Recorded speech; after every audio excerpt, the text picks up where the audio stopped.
नमस्कार, वंदे मातरम न्यूज में आपका स्वागत है। आपके साथ मैं हूं रेखा श्रीवास और खबरों की ओर आगे बढ़ने से पहले आइए नजर डालते हैं आज की हेडलाइंस पर। गोंडवाना गणतंत्र पार्टी लड़ रही भू विस्थापितों की लड़ाई।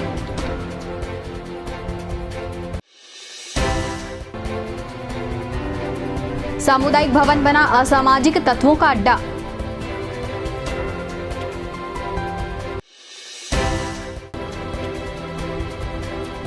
कोरबा में नहीं थम रहा चाकूबाजी का सिलसिला। अब खबरें विस्तार से। गोंडवाना गणतंत्र पार्टी ने एसीसीएल और एसीबी कंपनी के खिलाफ मनमानी और शोषण का आरोप लगाते हुए मोर्चा खोला। भू विस्थापितों का कहना है कि कंपनी ने उनकी जमीन तो ले ली है, लेकिन अब तक एसीसीएल और एसीबी कंपनी के द्वारा विस्थापन, पुनर्वास और रोजगार समेत अन्य मांगों को पूरा नहीं किया गया है।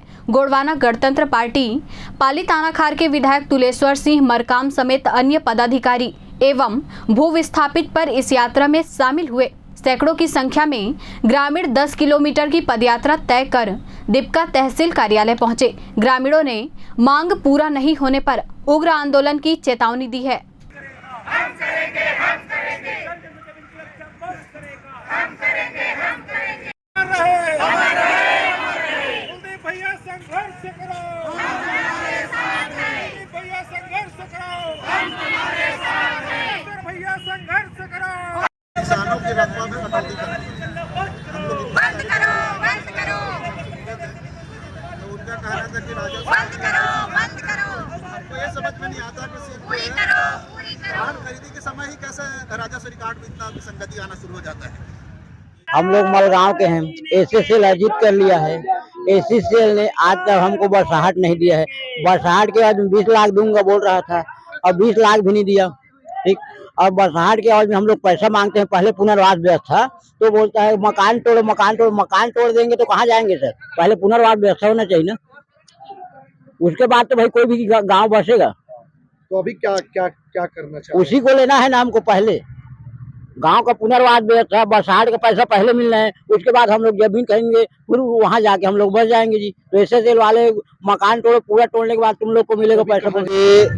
जैसे गांव तो सभी का है, जिसमें सभी लोग रहते हैं। तो जो एसीसीएल दीपका जो क्षेत्र की कंपनियां हैं, वो कई लोग को 15 लाख दे रही है, कई लोग को 6 लाख दे रही है। तो हम उन प्रबंधन महोदय से पूछना चाहते हैं, मतलब उनके बोल रहे हैं कि ये 2 प्रकार का नियम कैसे, किसी को 15 किसी को 6, ये कहाँ तक मान्य है, क्या न्याय संगत है? इसीलिए हम यहाँ पास आए हैं और हमारी समस्याओं के लिए हम ये पद यात्रा और यहाँ इकट्ठा हुए हैं। जमीन अधिग्रहण हो गया है, लेकिन उसके एवज में मुआवजा की राशि, और वो बोल रहे हैं कि आप जब तक पूरा घर नहीं तोड़ेंगे तब तक आपको पूर्ण रूप से मुआवजा नहीं देंगे। ये कहाँ का बात? घर टूट गया है तो आदमी मुआवजा नहीं मिला है, घर टूट जा रहा है लेकिन मुआवजा अभी तक मिला ही नहीं है, वो क्या करेगा, कहाँ जाएगा? शासन यहाँ पर हमारी मांगों को अनदेखा जो कर रही थी, उसको लेकर के क्षुब्ध होकर के पूरे इस क्षेत्र के विस्थापित लोग आज इस कदर आक्रोशित हो चुके हैं, न तो इनके शासन सुन रही, न प्रशासन। इस कड़ी पर आज गोंडवाना गणतंत्र पार्टी पर विश्वास करते इन्होंने कहा कि भैया हमारी इस तरीके जो समस्या है उसको हमारी आवाज़ बन के आपको आना पड़ेगा। आज जिस तरीके से यहाँ पर एसीसीएल प्रबंधन दोहरी नीति के तहत में किसी की विस्थापन की बात हो, पुनर्वास की बात हो, चाहे रोजी रोजगार की बात हो, यहाँ पर जितने यहाँ पर एसीसीएल के अंतर्गत संचालित जो कंपनियाँ हैं, यहाँ पर आउटसोर्सिंग के माध्यम से जिस तरीके से भर्ती प्रक्रिया ली जा रही है, लोगों को यहाँ पर छलावा किया जा रहा है, ठगा जा रहा है। और यहाँ पर सबसे बड़ा माफिया कंपनी तो है एसीबी कंपनी, जिसके लोग जीटीपी कंपनी से जानते थे, जिसको कभी लोगों ने उड़ीसा से भगाया था और आज यहाँ आकर के स्थापित हो गया। उनको लगता है कि मेरी ही एक तरफा राज चलेगा, तो ये ऐसा नहीं चलेगा। गोंडवाना गणतंत्र पार्टी अब इस मुद्दे को लेकर के प्रखर हो चुकी है और निश्चित ही इस पर आज प्रदेश के मुख्यमंत्री और राज्यपाल, कलेक्टर महोदय के नाम से यहाँ पे आज ज्ञापन सौंपा जाएगा। निश्चित ही गोंडवाना गणतंत्र पार्टी आज सांकेतिक रूप से पद यात्रा करके सांकेतिक रूप से आज हम यहाँ पर अपनी मांग को ज्ञापन सौंप रहे हैं। अगर इस पर पुनर्विचार नहीं करती और कठोर कार्रवाई नहीं करती, गोंडवाना गणतंत्र पार्टी पिछले दिन जैसे हमारे राष्ट्रीय अध्यक्ष जी ने सख्ती में जाकर के अल्टीमेटम दिया है 10 दिन का, हम 20 दिन का समय इनको देते हैं कि 20 दिन के भीतर अगर कार्रवाई नहीं होती तो निश्चित ही गोंडवाना गणतंत्र पार्टी कलेक्टर कार्यालय का उग्र आंदोलन करेगी। गोंडवाना गणतंत्र पार्टी द्वारा जो जन समस्याएं हैं, खासकर एसीसीएल क्षेत्रों में रोजगार को लेकर, पुनर्वास को लेकर और सड़कों को लेकर, स्कूल कॉलेज की कुछ मूलभूत समस्याएं, शराब दुकान की कुछ मूलभूत समस्याओं को लेकर आज ज्ञापन दिया गया है। इस ज्ञापन के संबंध में वरिष्ठ अधिकारियों को अवगत कराया जाएगा। जो भी निर्णय लिया जाएगा वरिष्ठ अधिकारियों के द्वारा, उससे संबंधित व्यक्तियों को अवगत कराया जाएगा और मेरे द्वारा व्यक्तिगत तौर पर ये सुनिश्चित किया जाएगा कि इन समस्याओं का त्वरित निराकरण हो और लोगों को लाभ मिल सके। वार्ड क्रमांक 7 मोती सागर पारा में स्थित सामुदायिक भवन असामाजिक तत्वों का डेरा बना हुआ है। यहाँ नशेड़ी लोग शराब, गांजा और अन्य मादक पदार्थों का सेवन करते हैं। इस भवन का निर्माण लाखों रुपए खर्च कर निगम द्वारा कराया गया, जिसकी हालत देखरेख के अभाव में दयनीय हो चुकी है। वार्ड वासियों ने बताया कि पार्षद से शिकायत करने पर वह इसकी अनदेखी करता है। आगामी दिनों में शादी का सीजन शुरू होने वाला है। वार्ड वासियों का कहना है कि पार्षद द्वारा सामुदायिक भवन की साफ सफाई कराई जाए, जिससे यहाँ के रहवासी शादी जैसे कार्यक्रम में भवन का लाभ उठा पाएं।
क्या परेशानी है ये भवन तो कोई देखने वाला नहीं है। सामान यहाँ से चोरी कौन से वार्ड में पड़ता है? ये पे आपका 5 नंबर वार्ड में पड़ता है। 5 में पड़ता है, 7 में पड़ता है। हाँ पड़ता है, लेकिन कोई ध्यान नहीं देने वाला है। पार्षद को ध्यान ही नहीं है। यहाँ सब सामान चोरी हो रहा है। यहाँ तो दरवाजा बन गया पूरा, जो आता दारू पी के जाता है।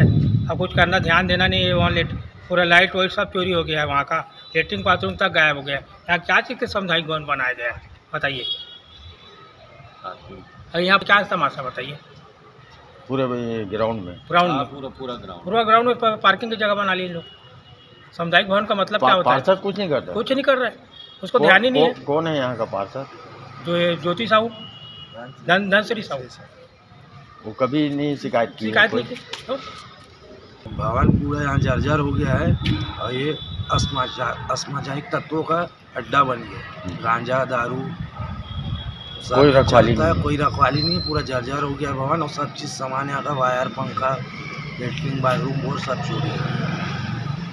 पार्षद ध्यान देता नहीं है। पार्षद कोई काम का नहीं है। अभी तक एक को भी लिखित में शिकायत नहीं की है। भवन का यही लफड़ा है कि भवन को बना दिए हैं ताकि यहाँ पे कोई गार्ड और नहीं रखे हैं, ठीक है। और गार्ड ना रहने के कारण यहाँ पे पूरा खुला हो गया है। ये पीछे में पूरा गंदगी है, लाइट फाइट जितना पंखा उंखा लगा था सब चोरी हो गया। कुछ भी नहीं है, मतलब कोई पार्टी सार्टी करना चाहेगा ना तो उसका व्यवस्थित मतलब ही नहीं है। बोर और था, बोर और पूरा चोरी हो गया।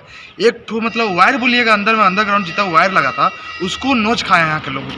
मतलब ना पूरा कुछ नहीं है। रात को आइएगा तो यहाँ पूरा ना मजमा लगा रहता है।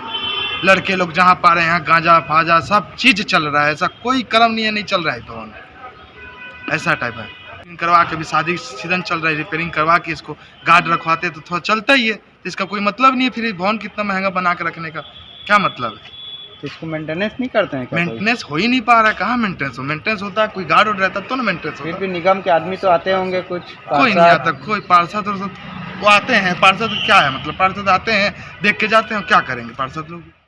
एसीसीएल दीपका व गेवरा द्वारा ग्राम सरे श्रृंगार के निजी भूमि का अधिग्रहण किया जा रहा है। स्थानीय लोगों का कहना है कि राजस्व कार्य, खरीदी बिक्री और ऑनलाइन पंजीकरण पर भी रोक लगा दिया गया है, जिसकी शिकायत लेकर ग्राम सराय श्रृंगार निवासी कलेक्टर जन दर्शन पहुंचे और कलेक्टर को ज्ञापन सौंपा। लोगों ने मांग किया कि अधिग्रहण की कार्रवाई नियमानुसार नौकरी, मुआवजा, पुनर्वास एवं मूलभूत सुविधा प्रबंधन द्वारा प्रदान किया जाए। उसके उपरांत ही ग्रामवासी अधिग्रहण हेतु सहमत होंगे।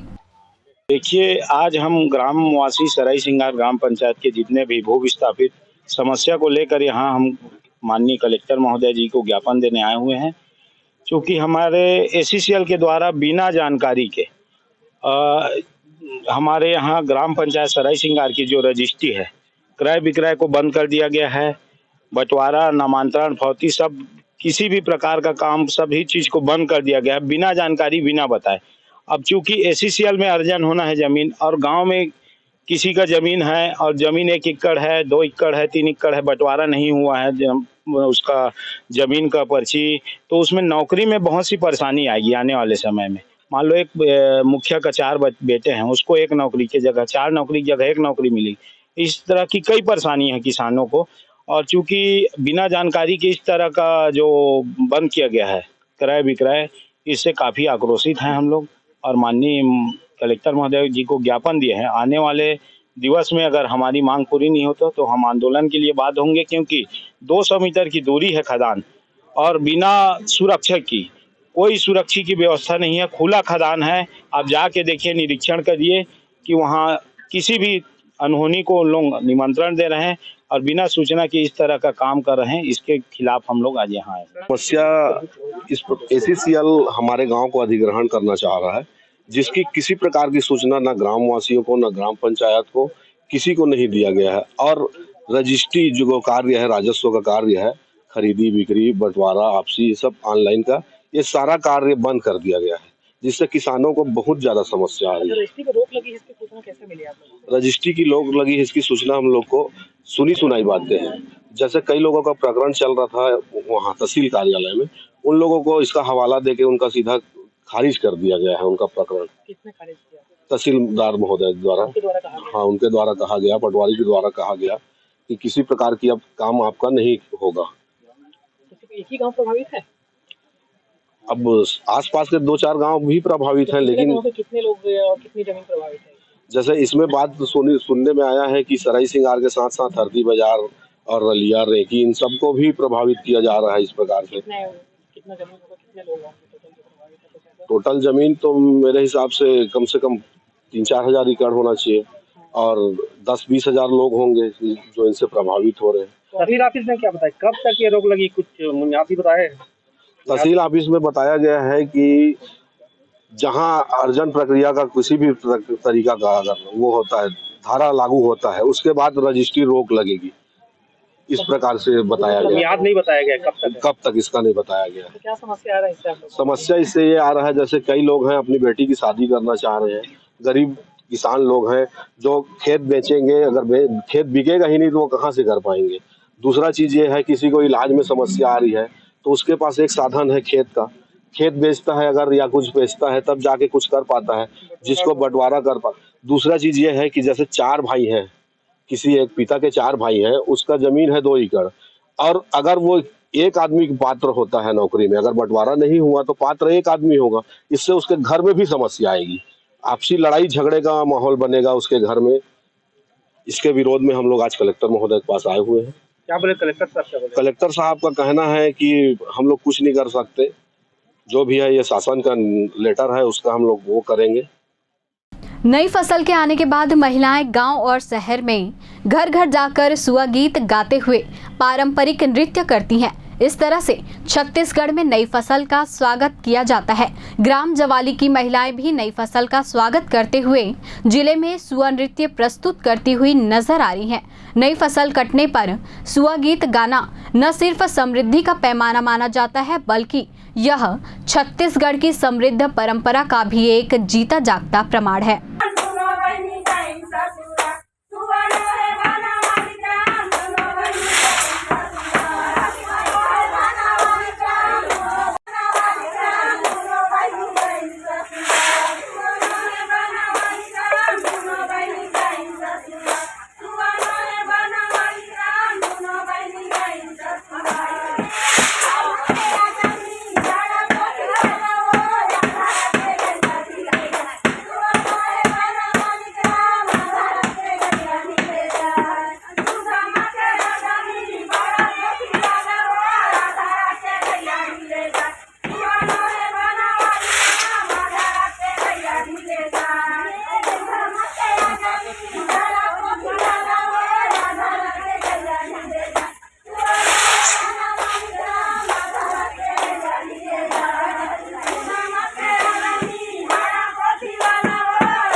भूविस्थापितों ने प्रेस क्लब के तिलक भवन में पत्रकारों से चर्चा करते हुए बताया कि ACCL दीपका विस्तार परियोजना के महाप्रबंधकों द्वारा ग्राम अमगांव में स्थित बगीचे के बाउंड्री वॉल को तोड़कर 26 पेड़ को काट दिया गया है एवं फलदार आम पेड़ को और कटाई कर रहे हैं। पेड़ को काटकर व क्षतिग्रस्त कर दिए जाने से भू विस्थापितों को आर्थिक हानि हुई है, जिसका मुआवजा भी ACCL प्रबंधन द्वारा नहीं दिया गया है। दयालु आदमी है। प्रेस वार्ता का उद्देश्य अपना ये है कि इस प्रकार से जो पेड़ के अवैध कटाई कर रहे हैं उसमें हम सख्त विरोध करते हैं और इस प्रकार से पेड़ की कटाई बिना अनुमति का न किया जाए। हमारे पूरे परिवार को आपत्ति है इसमें और बिना मुआवजा दिए इस प्रकार का करना गैर कानूनी है। हम संविधान का पालन करने वाले लोग हैं, संविधान के साथ चलने वाले लोग हैं, इस प्रकार कार्य को बिल्कुल बर्दाश्त नहीं करेंगे। कितनी पेड़ की कटाई कर रहे हैं और क्या चाहते हैं हम लोग ये इसमें महाप्रबंधक खनक मनोज कुमार और ACCL के अधिकारी सुशील तिवारी और कलिंगा कंपनी के GM है विकास दुबे, इनका कार्य नहीं है कि पेड़ काटना या फिर किसी ज़मीन को मकान को तोड़ फोड़ करना, क्योंकि सरकार अगर किसी ज़मीन को देती है फ्री पाता है कोई ज़मीन को, मान लीजिए वहाँ पर क्लियर हो जाता है तब उनको खदान चलाने का नियम है। किसी घर में घुस कर खदान चलाने का नियम नहीं है। इसका हम सख्त विरोध करते हैं और उनके ऊपर कार्रवाई की जाए। क्या अनुमति और लिए थे इसके लिए कुछ? अब उनका हमको कोई लिखित अनुमति नहीं दी है कि आपके घर में आके हम पेड़ काटेंगे या आपका मकान को गिराएंगे, ऐसा किसी प्रकार का हमको जानकारी नहीं है। वंदे मातरम न्यूज द्वारा कुछ दिन पहले मुड़ापार तालाब के पास स्ट्रीट लाइट खराब होने संबंधित न्यूज प्रसारित किया गया था। वंदे मातरम न्यूज की खबर पर संज्ञान लेते हुए नगर निगम ने यहां स्ट्रीट लाइट का सुधार कार्य कराया है, जिससे अब यहां चारों ओर रोशनी बिखरी हुई है और लोगों को मॉर्निंग वॉक पर आने में कोई परेशानी नहीं होगी।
प्रदेश भर में चाकूबाजी की घटनाएं बढ़ती जा रही है। ऐसा ही एक मामला जिले के सिटी कोतवाली थाना क्षेत्र अंतर्गत सीतामढ़ी से सामने आया है, जहां एक युवती पर चाकू से हमला किया गया है। नशे की हालत में एक युवक ने पड़ोस में रहने वाली नाबालिग युवती को चाकू मारकर गंभीर रूप से घायल कर दिया। युवती के चीख पुकार मचाने से युवक भाग निकला। घटना की सूचना पाकर आस पड़ोस के लोगों ने युवती को उपचार के लिए जिला अस्पताल पहुंचाया और पुलिस को इस घटना की सूचना दी गई, जिसके बाद आरोपी युवक को पुलिस ने गिरफ्तार कर लिया और आगे की कार्रवाई की जा रही है।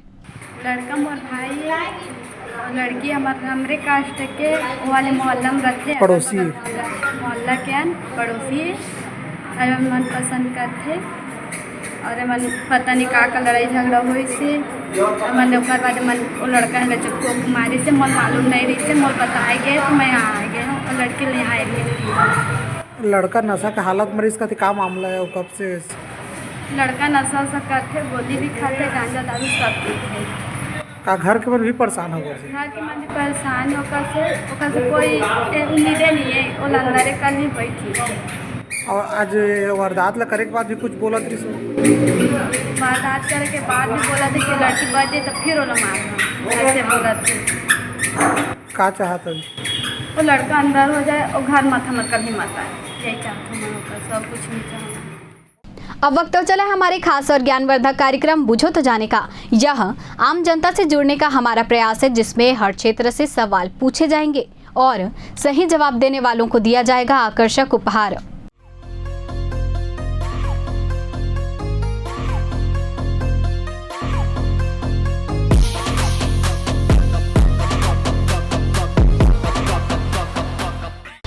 नमस्कार दोस्तों, आपके साथ मैं रेखा श्रीवास और आपके पसंदीदा कार्यक्रम बूझो तो जाने में आप सभी का बहुत बहुत स्वागत है।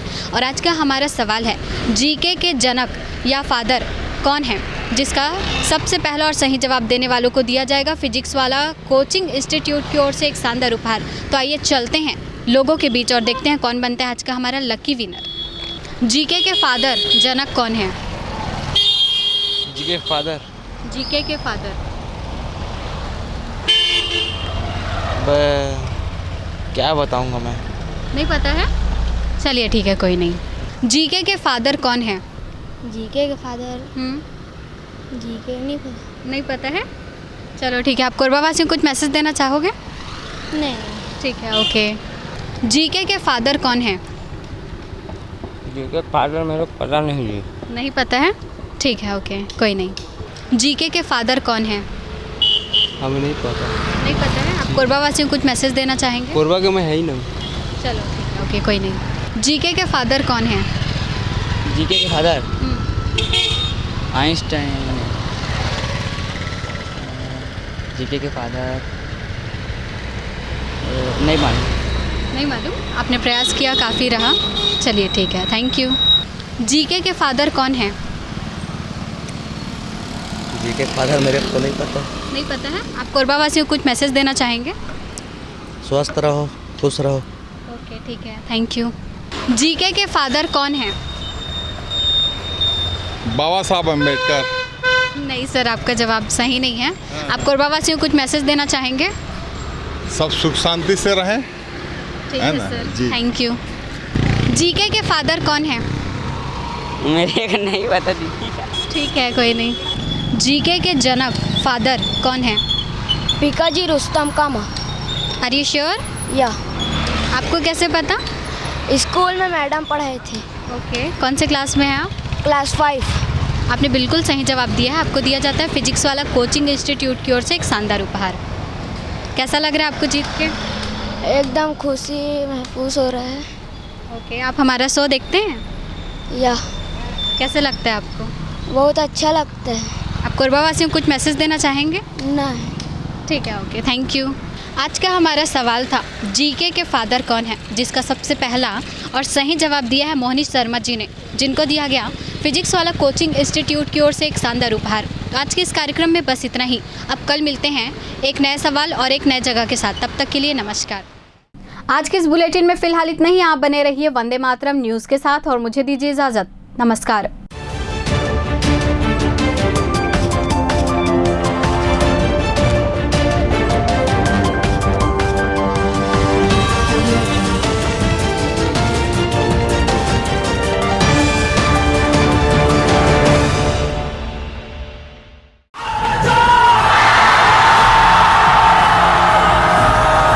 फाउंडेशन जेई नीट की तैयारी करने वाले स्टूडेंट्स और ड्रॉपर स्टूडेंट्स, अब आपके इंतजार पे पूर्ण विराम लगाने आ गया है फिजिक्स वाला आपके अपने शहर कोरबा में। अपने भविष्य को लेके चलिए एक सही राह पे फिजिक्स वाला के साथ। तो तैयार हो जाइए ऑफलाइन एजुकेशन में रिवॉल्यूशन के लिए। हमारा पता 2nd फ्लोर शांति हीरो शोरूम, कोसाबाड़ी चौक, कोरबा, छत्तीसगढ़। फिजिक्स वाला विद्यापीठ पाठशाला, पढ़ लो चाहे कहीं से, मंजिल मिलेगी यहीं से। Session 2024 and 25. Admissions open for JEE, NEET and Foundations from classes 8th to 12th and droppers. अधिक जानकारी के लिए आप इस हेल्पलाइन नंबर पे कॉल कर सकते हैं 7880189145। Happy learning. Panchwani dental care दंत चिकित्सालय, कोरबा का प्रथम स्थापित दंत चिकित्सालय। अत्याधुनिक मशीनों द्वारा दांतों की उच्च स्तरीय जांच एवं इलाज की सुविधा। सेरेमिक नकली फिक्स दांत व निकलवाने वाले दांत, फुल सेट बत्ती सी लगाने की सुविधा। टेढ़े मेढ़े बाहर निकले दांतों को ऑटोडेंटिक क्लिप द्वारा ठीक करना। आजू बाजू के दांत घिसे बिना इम्प्लांट विधि द्वारा फिक्स दांत लगाना। पेरेंटो ओरल कैमरा, जिसमें मरीज अपने दांतों को टीवी स्क्रीन पर देख सकता है। रूट कैनाल, मुंह में खून आना, दांतों की सफाई, मुंह की दुर्गंध, पायरिया का इलाज। हमारे डॉक्टर रौनक सिंह MDS, डॉक्टर प्रज्ञा Chaudhary BDS, doctor Mohit Kumar videos. हमारा पता पंचवानी डेंटल केयर, लक्ष्मी स्टोर के सामने, पंटी स्टोर के बाजू में, main road Korba. Mobile number 982794 414117। Siddhi Vinayak hospital, a unit of orthopaedic surgery and trauma management. अब हड्डियों से संबंधित रोगों के उपचार के लिए कहीं और जाने की जरूरत नहीं। जटिल एवं असाध्य रोगों का सफल इलाज अब आपके अपने शहर में कम शुल्क में विशेषज्ञ चिकित्सक द्वारा उपचार।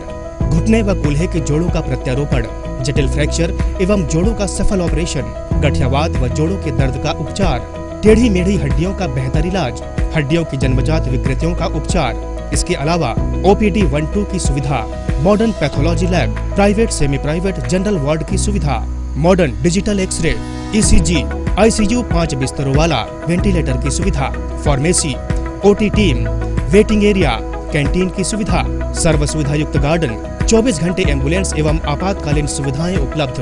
हमारा पता सिद्धि विनायक हॉस्पिटल, डॉक्टर शतदल नाथ, प्लॉट नंबर 52, ब्लूबर्ड स्कूल के पीछे, कोसाबाड़ी, कोरबा। मोबाइल नंबर 9993 000 683 और 877 002 0185।